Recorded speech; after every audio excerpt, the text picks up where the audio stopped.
السلام علیکم ورحمۃ اللہ وبرکاتہ۔ آج میں آپ کے لیے ایک اور بہترین ٹاپک کے ساتھ حاضر ہوا ہوں۔ نماز جنازہ کے بعد اجتماعی دعا کرنا کیسا ہے، اور نماز میں جماعت کے بعد اجتماعی دعا کرنا کیسا ہے، اسلام کے پوائنٹ آف ویو سے بہترین بیان ہے۔ ویڈیو کو اسکپ نہیں کریں گے۔ ویڈیو بتائیں، نماز جنازہ پڑھ لی، اب نماز جنازہ پڑھنے کے بعد پھر دعا مانگے؟ نماز جنازہ پڑھنے کے بعد قبر پہ دعا ہے۔ نماز جنازہ کے بعد تو ثابت نہیں ہے نا دعا۔ نماز جنازہ کے فوراً بعد جو اجتماعی دعا مانگی جاتی ہے نا، یہ بھی ثابت نہیں ہے، اور فرض نماز کے بعد جو اجتماعی دعا مانگتے ہیں نا دیوبندی، وہ بھی ثابت نہیں ہے۔ اب دیوبندی بریلویوں کہہ رہے ہوتے ہیں جنازے کے بعد کی دعا ثابت نہیں، انہوں نے پوچھو اللہ تعالیٰ تسی فرض نماز بات کر دے ہو جو رائے وینڈ میں نہیں ہوتی ہے۔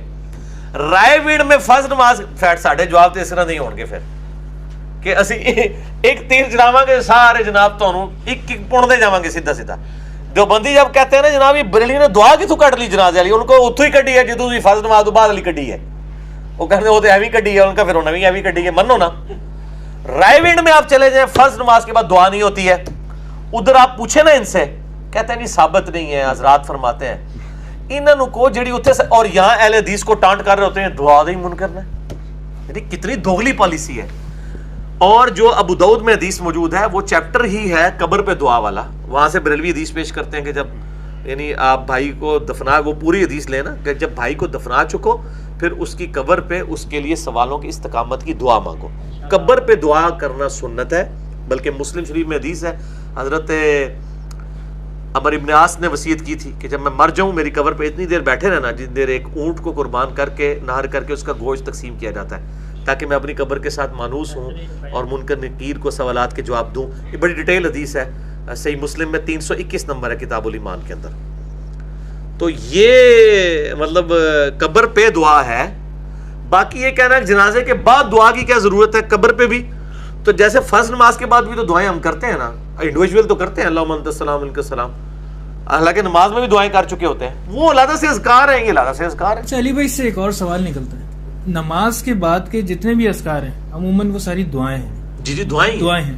اب وہ جو دعائیں رپورٹ ہوئی ہیں وہ صحابہ نے سنی ہیں، تو اس سے تو یہی معلوم ہوتا ہے کہ وہ جہرن نبی کریم صلی اللہ علیہ وسلم نے پڑھی ہیں۔ جی بالکل اس طرح ہی ہے، وہ اس طرح نہیں۔ اگر کوئی جہرن پڑھ رہا ہے اور پیچھے کوئی آمین کہہ دیتا ہے تو وہ بدعت ہو جائے گی؟ نہیں اس طرح نہیں ہوتا۔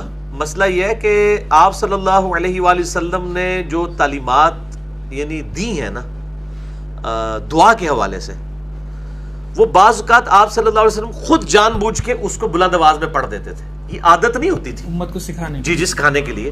جیسا کہ اما عائشہ روایت کرتی ہیں کہ آپ فجر کی پہلی رکعت میں قل یا ایھا الکافرون اور دوسری میں قل هو اللہ احد پڑھتے تھے، وہ ایک دفعہ آپ نے سنوا دیا ان کو۔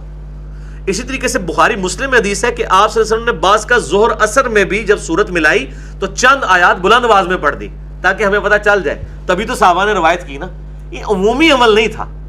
یہاں بھی جو سنت اذکار ہے یہ نہیں کہ آپ ہمیشہ ہی بلند آواز سے کرتے تھے، ایک دو بار کر کے تعلیم فرما دی ہوں گے، کبھی اونچی آواز سے کبھی بٹھا کے، اسی لیے تو اذکار بھی 17 کے قریب ہے۔